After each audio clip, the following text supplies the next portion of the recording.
The courtroom smelled of polish and dust, ancient wood soaked in centuries of unspoken truths and unacknowledged crimes. It was just afternoon when she entered barefoot, plain-clothed, her face unreadable. She looked young, maybe 17, but there was something in the stillness of her walk that turned every head. She made no eye contact, her gaze locked on the judge seated on the raised bench. Judge Ronald Whitmore had ruled over this courtroom for 2 decades. With his thick white hair, pressed robes, and gravel-coated voice, he carried the authority of a man used to being feared. His reputation was that of a no-nonsense enforcer of the law, unshakable, unmovable, untouchable. The room stirred with confusion. She had no lawyer beside her, no file in her hands, not even a nameplate to identify her on the docket. The bailiff stepped forward. "Ma'am, you're not."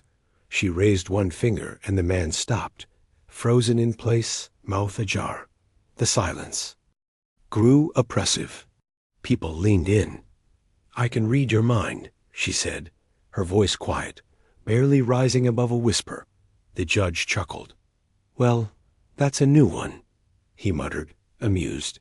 "Are we hosting auditions for magic tricks now?" Laughter rippled across the room. She didn't flinch. "You don't believe me," she said plainly. "Should I?" He replied, arching a brow. "You will," she said, stepping forward. 2 officers moved toward her, but she paused and looked at them. "If either of you lay a hand on me, your deepest secrets will become public knowledge before sundown."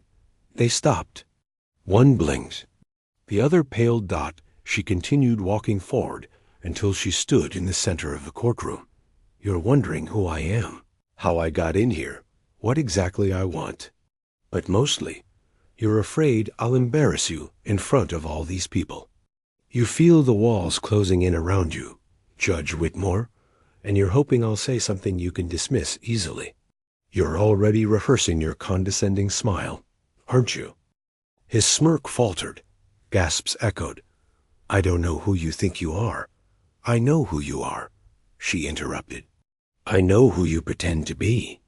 But I also know what you've buried, what you whisper to yourself in the mirror when they got out. House is empty.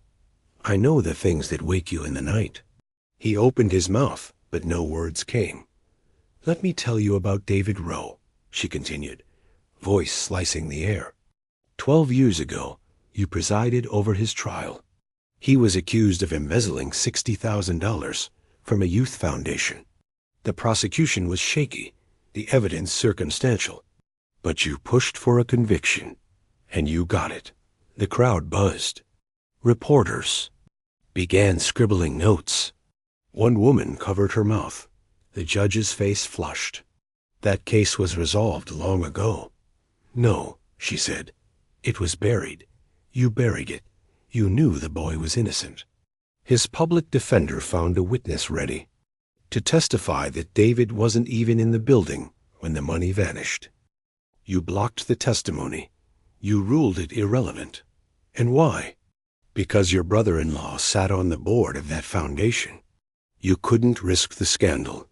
You couldn't risk the scrutiny. "I object."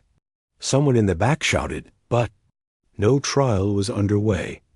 "On whose behalf?" she asked without turning. "Yours? His? Or justice?" The judge stared at her, mouth trembling. I did what I believed was right at the time," he stammered. "Did you?" She asked. "I followed the law," he said. "No, you followed fear, and you cost an innocent man his life. David lost his job. His fiancée left him. He spent 3 years in prison before the charges were quietly dropped when the real thief confessed. But that confession never made the news, did it? Because you sealed the file and arranged for a private settlement to keep the foundation out of court." Murmurs erupted. The judge reached for the gavel. Silence in this court, but no one obeyed. She stepped closer. "I'm not finished," he glared at her. "Who sent you?" She shook her head. "No one. I came because the truth has waited." Long enough. He leaned back. What do you want from me? She took a breath. To own your mistake? To admit what you did? I can't. It's not that simple. Yes, it is. No, you don't understand what's at stake here.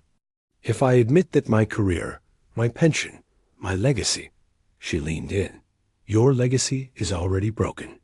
The only thing left to salvage is your soul. The silence fell heavy again. A tear slipped down the side of his nose. How do you know? All this? He whispered.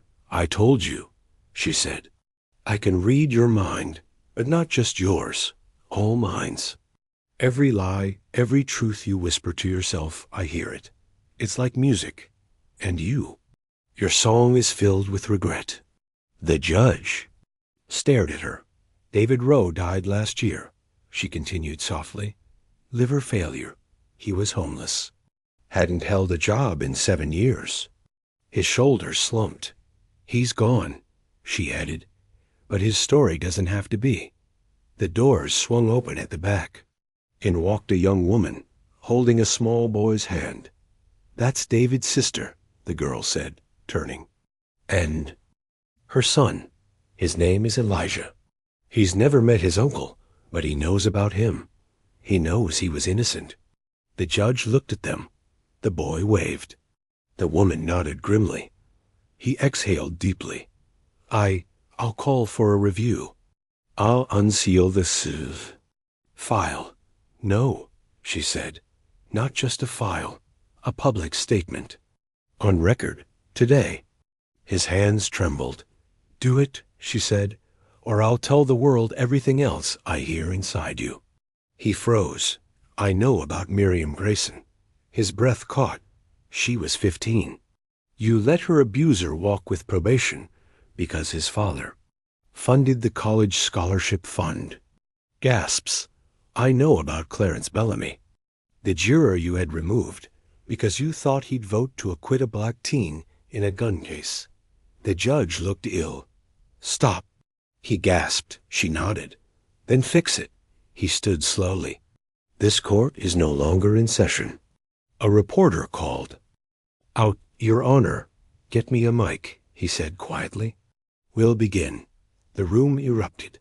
Later, the video would go viral. The world would watch Judge Ronald Whitmore, once the untouchable symbol of law and order, publicly admit to 3 miscarriages of justice. He would resign the following morning. The girl would not be seen again.